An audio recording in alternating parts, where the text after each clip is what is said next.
सुनिए अली साहब, आपने मेरे बारे में सोचा, इसका बहुत बहुत शुक्रिया। लेकिन मैं आपको एक बात बता दूं कि मुझे आपके ऑफिस में जॉब करने का कोई शौक नहीं। Is that clear? Now shut up. Hello madam, मैं आपकी बेटी से शादी करना चाहता हूँ।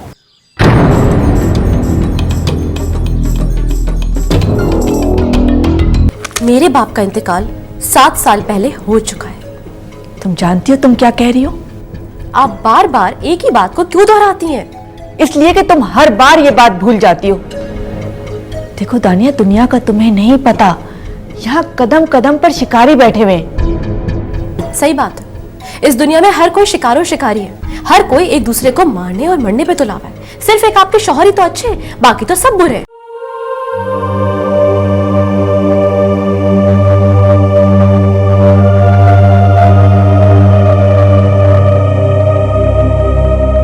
उम्मीद, उम्मीद। जी जी आंटी। क्या बात है बेटा, मैं तुम्हें कब से उलझा और परेशान देख रही हूँ। नहीं, ऐसी तो कोई बात नहीं है। नहीं, बात तो कोई ज़रूर है। हाँ, अगर तुम बताना नहीं चाहती तो तुम्हारी मर्जी। तुम्हें पता है 2 बार आके तुम्हें देख के जा चुकी हूँ।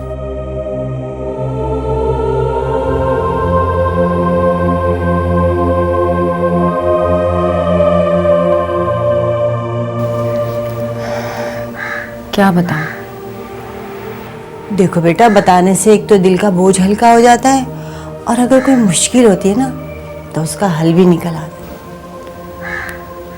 आंटी, वो आज अली आया था। अच्छा, हैरत है, अली आया और मुझसे मिले बगैर ही चला गया। वो मुझ में इतनी दिलचस्पी क्यों ले रहा है?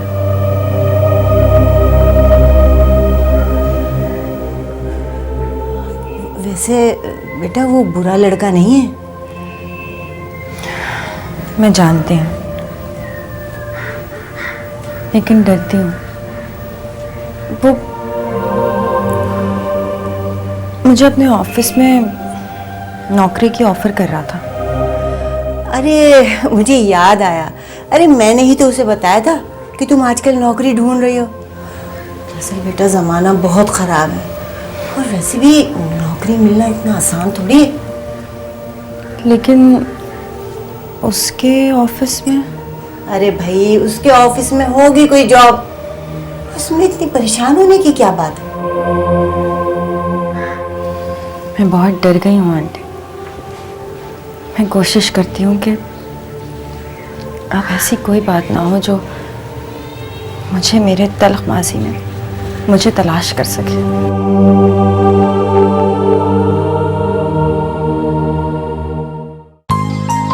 हाँ, कल ब्यूटी पार्लर की ओपनिंग है, बुलाया उन्होंने एज ए चीफ गेस्ट मुझे। पहुंच जाऊंगी मैं। हाँ, बाय। भैया, दानिया कहाँ है? अपने कमरे में होगी। वैसे कुलसुम बेगम, मेरा अपना ख्याल है कि एक घर में जितने सारे अफराद रहते हैं उनको कम से कम दिन में एक बार इकट्ठे मिलकर जरूर बैठना चाहिए। पर जमाल साहब की तो हसरत रही कि दानिया बेटी कभी उसके पास बैठे। आजकल वो बहुत डिप्रेस है। जब से उसके एग्जाम्स ख़त्म हुए बहुत परेशान रहती है। मैं तो खुद हर वक्त उसके बारे में सोचती रहती हूँ, परेशान हो गई हूँ। कुलसुम बेगम, मेरा तो ख्याल है कि अब उसकी शादी कर लेनी चाहिए। अरे, आपने तो मेरे दिल की बात कह दी। भाई, लड़कियों की शादी की उम्र भी तो यही होती है ना। ठीक कह रहे हैं आप, लेकिन कोई रिश्ता भी तो हो ना। रिश्ता ढूंढने की क्या जरूरत है? क्या मतलब? मैं समझी नहीं। भाई, जब अपने घर में इतना अच्छा लड़का मौजूद है तो फिर रिश्ता ढूंढने की क्या जरूरत है? मैं अपने टीपू की बात कर रहा हूँ ना। टीपू? क्या कह रहे हैं आप? अरे भी अच्छा भला देखा भाला है, घर का फर्द है वो। लेकिन दानिया कभी राजी नहीं होगी इस रिश्ते पर। ना उसमें क्या बुराई है? देखिए वो टीपू को बिल्कुल पसंद नहीं करती। वैसे हमारे जमाने में लड़कियों से पूछा नहीं जाता था। लेकिन दानिया कोई आम सी लड़की नहीं है, वो बहुत हसास लड़की है और वो आपके काम को भी पसंद नहीं करती। कुलसुम बेगम, जानती हो क्या कह रही हो तुम?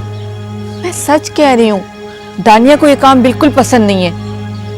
जिस धंधे से घर की रोटी चलती है, साहबजादी को वो काम पसंद नहीं है। अच्छा, आप इतना नाराज क्यों हो रहे हैं? मैं उससे बात करके देखती हूँ, हो सकता है वो मेरी बात मान जाए। याद रखना कुलसुम बेगम, मैं टीपू को जबान दे चुका हूँ। वो किस मुसीबत में फंस गई हूँ मैं। मुझे मालूम है दानिया इस रिश्ते पर कभी राजी नहीं होगी।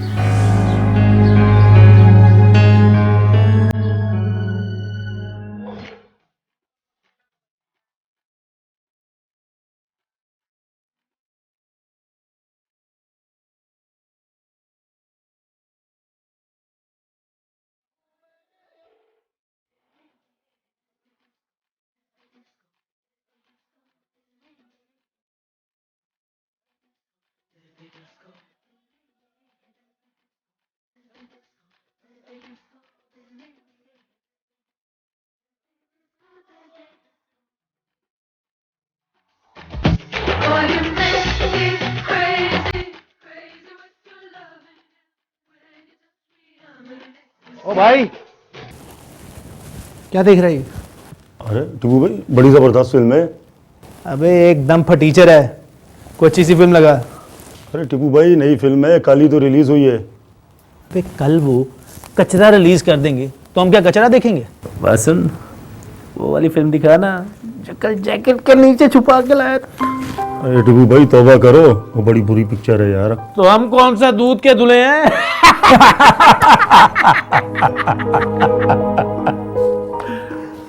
और टिपू भाई क्या बात है, आजकल बड़े खुश नजर आ रहे हैं यार। हम तो खुशी रहते हैं भाई। फिर भी हमें तो पता चले, क्या राज दिल में छुपा के रखे? कोई राजबाज नहीं है। शादी कर रहा तुम्हारा टीपू भाई। कौन मार मिटी अपने टिपू भाई पर? सारी दुनिया मरती है, वो भी मरने लगी। पर है कौन? वो अपने हैं ना जमाल साहब, उनकी बेटी दानिया। फिर तो सचमुच मर गई। क्या बोला? अरे कुछ नहीं टिपू भाई। क्या बोला भाई? कुछ नहीं। अबे क्या बोला ना, बता ना। क्या बोला? अबे यार टेंशन क्यों लेते, चल। अबे कुछ भी अच्छा, नहीं। वो दोबारा वो फिल्म लगा। हाँ वो लेकर आ दो, तू बैठ। फिल्म लेकर आ। बैठ बैठ बैठ बैठ यार। अबे यार रिलैक्स, तू बैठ, मैं लेकर आ रहा हूँ।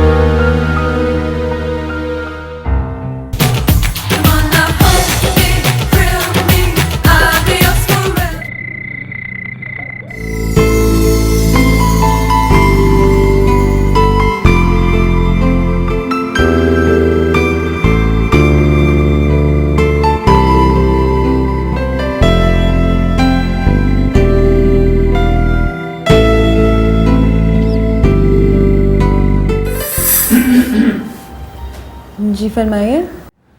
तो आप हैं वो जो यहाँ नई अपॉइंट हुई हैं? आपकी तारीफ? वेल वो पुराना डायलॉग है ना, तारीफ उस खुदा की जिसने हमें बनाया। तो आप नहीं बताएंगे, ठीक है, खड़े रहिए।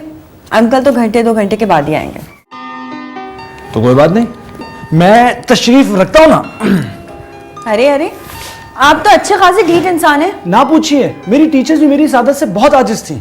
ठीक है, तो फिर आप यहाँ बैठे, मैं चलती हूँ। अरे अरे, आप कहाँ चली? अगर आप चले गई तो मेरा घंटा 1.5 घंटा कैसे गुजरेगा?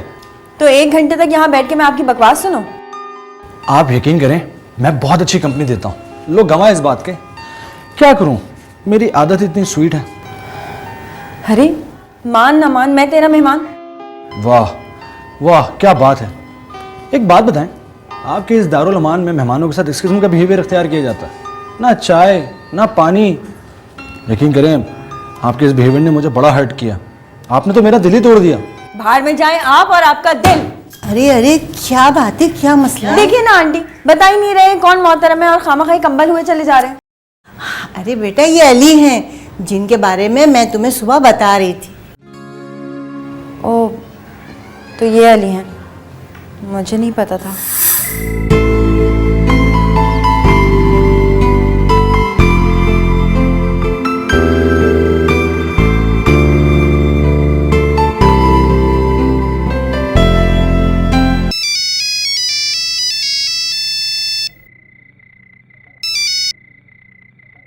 हेलो जी, अली अर्ज कर रहा हूँ। जी फरमाइए। मैं आपसे बहुत शर्मिंदा हूँ। आपने मेरी किसी बात का माइंड तो नहीं किया? नहीं, ऐसी कोई बात नहीं। ओहो, फिर तो मैं खामखा परेशान हो रहा था। चले, अच्छा हुआ आपने मेरी टेंशन तो रिलीज कर दी। वैसे सुने, मैं आपकी जॉब के बारे में बहुत संजीदा हूँ और एक आध जगह और मेरी बात हुई है। गुड न्यूज़ है, काम हो जाएगा। Thank you. सुने, इसमें थैंक्स की क्या बात है? कल मैं आपको फ़ोन करूंगा, एड्रेस समझा दूंगा। आप वहाँ मेरे रेफरेंस से पहुँच जाइएगा और उनसे बात कर लीजिएगा। अच्छे लोग हैं, माहौल भी अच्छा है, आपके लिए मुनासिब रहेगा। आपको किसी भी किस्म की कोई तकलीफ नहीं होगी वहाँ। जी। आप मेरी बात सुन रही हैं ना? जी जी जी, सुन रही हूँ। ओके, फिर कल बात होती है आपसे। आप जाने के लिए रेडी रहिएगा। खुदा हाफिज़। Okay, thank you.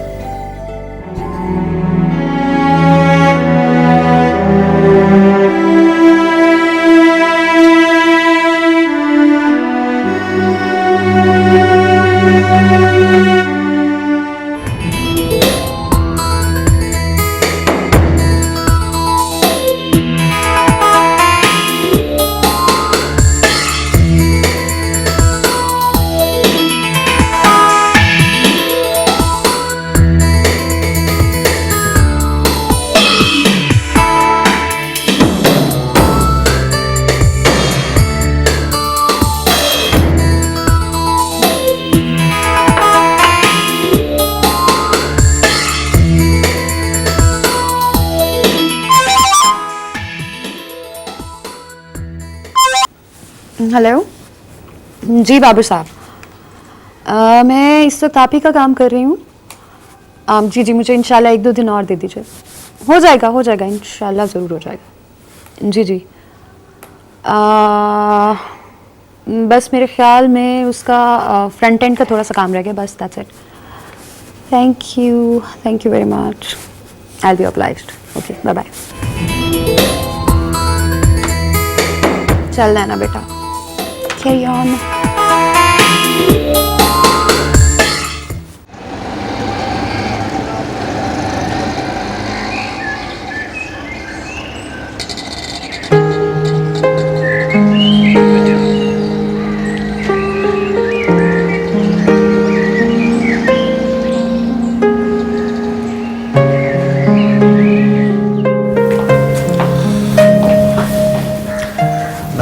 ये है मेरा घर जहाँ मैं रहूँगा। अच्छा है। वैसे यहाँ पे एक साहब और भी रहते हैं जो आजकल फैसलाबाद गए हैं। तो फिर आप कहाँ रहेंगे? ये तो उसके आने के बाद डिसाइड होगा कि सेठ साहब मुझे यहाँ रखते हैं या कहीं और। तो अगर वो शख्स आज ही फैसलाबाद से आ जाए तो आपको ये जगह खाली करनी पड़ेगी क्या? नहीं, उसका आ जाना तो मुश्किल है, लेकिन फिर भी ठिकाना तो है ना। हाँ, वहाँ पार्क में सोने से तो बेहतर है ना। हाँ, लेकिन खुदा का शुक्र है कि छत तो है। अब हमें चलना चाहिए, बहुत देर हो गई है। हाँ, काफी देर हो गई है। चलो मैं तुम्हें छोड़ाऊँ। आओ।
जी दानिया, कैसे हो?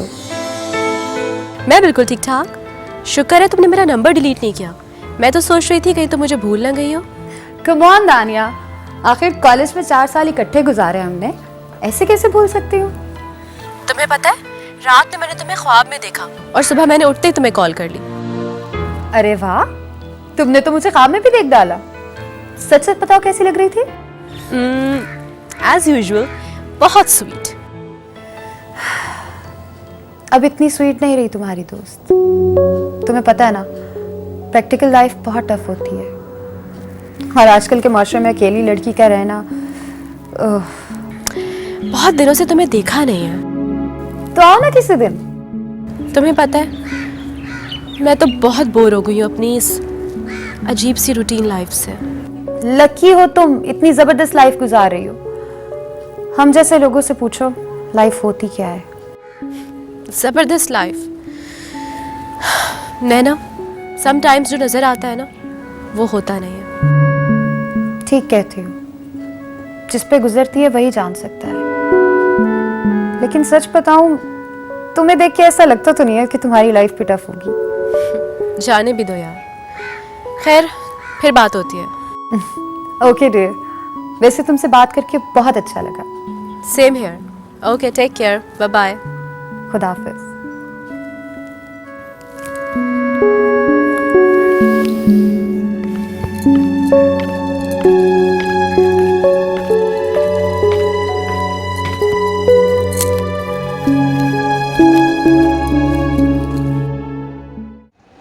एकदम साफ़ सुथरा माहौल है, शोर भी नहीं है। वैसे भी ये पॉश एरिया है, इन एरियाज़ में शोर नहीं होता। अरे शोर तो पूरे शहर में है मेरे दोस्त। नहीं सर, आप देखें, आपको पसंद आएगा। हाँ लेकिन किराया ज़्यादा है।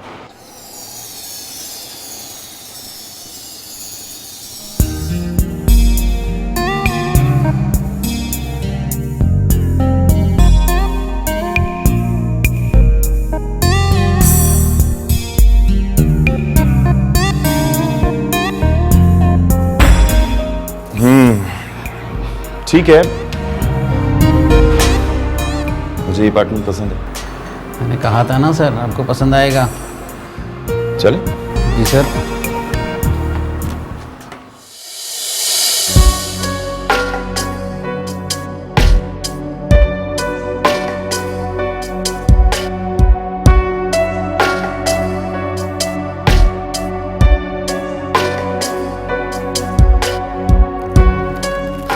भाई माल तो कड़क है। कुछ ज़्यादा ही कड़क है सर, दिमाग की सारी बत्तियां जला देगा। अरे भाई, हम लोगों के दिमाग की बत्ती तो जलाते हैं। अब देखो ना, हम तो खिदमत खल्क करते हैं, लोगों को मुसीबतों से, परेशानियों से, टेंशन से निजात दिलाकर परस्तान की सैर करवाते हैं। ये तो नेकी का काम हुआ ना सर।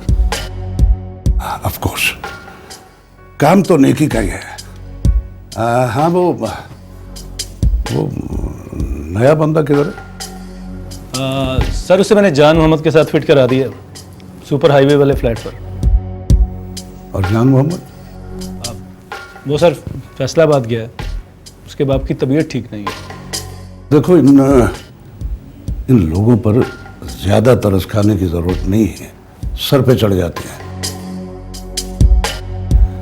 और वो क्या नाम बताया था तुमने इस नए बंदे का? राहिल। हाँ, राहिल। शहजादे, उस पे बाकायदा नजर रखनी है। ये देखना है वो क्या करता है, किधर जाता है, किससे मिलता है। सर आप इसे सीखा है, बंदा दुनिया का सताया हुआ लगता है सर।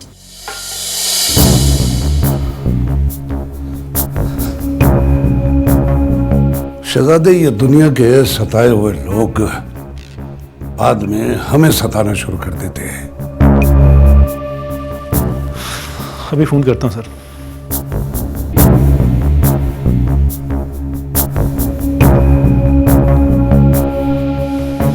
क्या हुआ? पता नहीं सर, कहाँ मर गया, फोन मन जा रहा है उसका।